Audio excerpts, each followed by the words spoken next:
Très chers téléspectateurs de 14 TV Gabon, bonsoir. Soyez les bienvenus pour ce flash d'information du jeudi 21 avril 2022. Magistère universel. Hier, mercredi 20 avril 2022, quelques heures avant le début de l'audience générale, le Saint-Père s'est entretenu avec une délégation du Global Research Advancing Catholic Education Project. Le pape François a ainsi réitéré l'importance d'une éducation dynamique qui transmet l'héritage du passé tout en allant de l'avant pour faire grandir la personne. Le pape a également déclaré qu'éduquer, ce n'est pas seulement remplir la tête d'idées, car on formerait des automates, mais il s'agit d'avancer ensemble dans une tension entre risque et sécurité. Magistère local. C'est ce jeudi en fin d'après-midi que la commission archidiocésaine pour le synode a présenté officiellement la synthèse des réponses aux questionnaires portant sur la marche synodale par doyenné à l'archevêque métropolitain de Libreville, Monseigneur Jean-Patrick Ibaba.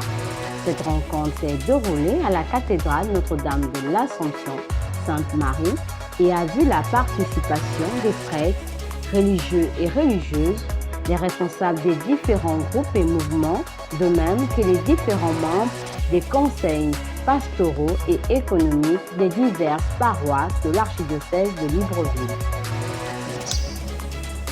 Je pense que nous sommes un peuple où la parole doit se libérer. Libérer pour construire, libérer pour marcher ensemble. Je pense que c'est le chemin que le pape nous trace avec le synode sur la synodalité. La CUJ organise le 30 avril prochain à l'École normale de l'enseignement technique N7 la 14e journée universitaire sur le thème « Résilience en milieu universitaire ». Le but de ce symposium est de rechercher des pistes, voire des solutions afin de faire face à la résilience. Une conférence sur les nouvelles traductions liturgiques aura lieu le samedi 23 avril 2022 à la paroisse Saint-André des Trois-Quartiers dès 10h. Cette conférence sera animée par le père Elvis Elengabeka, recteur du Grand Séminaire international Daniel Brotti. On y découvrira ce qui change dans la messe et pourquoi. Éducation et société. Ce jeudi matin, à l'école catholique Saint-Jean de Libreville, les membres de l'association pour la promotion du livre et des arts, en collaboration avec les éditions Femmes, ont honoré le jeune Obam Assoumo Christ Gabriel, premier lauréat de la 3e édition du concours de petits champions de la lecture. Ce dernier a été officiellement présenté au corps administratif en présence de tous les élèves de cette école. On rappelle que ce concours, organisé le 2 avril dernier, avait pour but de promouvoir la lecture et de familiariser le jeune apprenant avec le livre.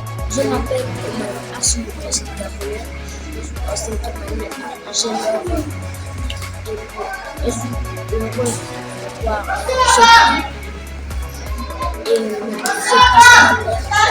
c'est vraiment en joie.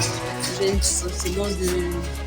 En fait, je vais juste remercier mon Dieu parce que c'est grâce à lui que nous sommes là aujourd'hui. C'est grâce à lui que nous sommes là. Je suis juste contente. Je suis juste contente parce qu'il n'y a pas d'autres mots qui peuvent définir ce que je ressens aujourd'hui. Nécrologie. Hier, mercredi 20 avril 2022, à la chapelle de la Maison catholique des médias, une messe du 40e jour du décès du chef Sarnej a été célébrée par l'abbé Serge Patrick Mabikassa, aumônier de l'Association des scouts et guides catholiques du Gabon. En du jour, Anselme fut moine bénédictin et archevêque de Cantorbéry 20 ans après le martyre de Thomas Becket. Toute sa vie consista dans une recherche ardente de Dieu, l'être parfait à la lumière de l'intelligence et de la foi. Mais ce contemplatif sut aussi se battre pour défendre la liberté de l'Église. C'est en 1720 qu'il fut proclamé docteur de l'Église.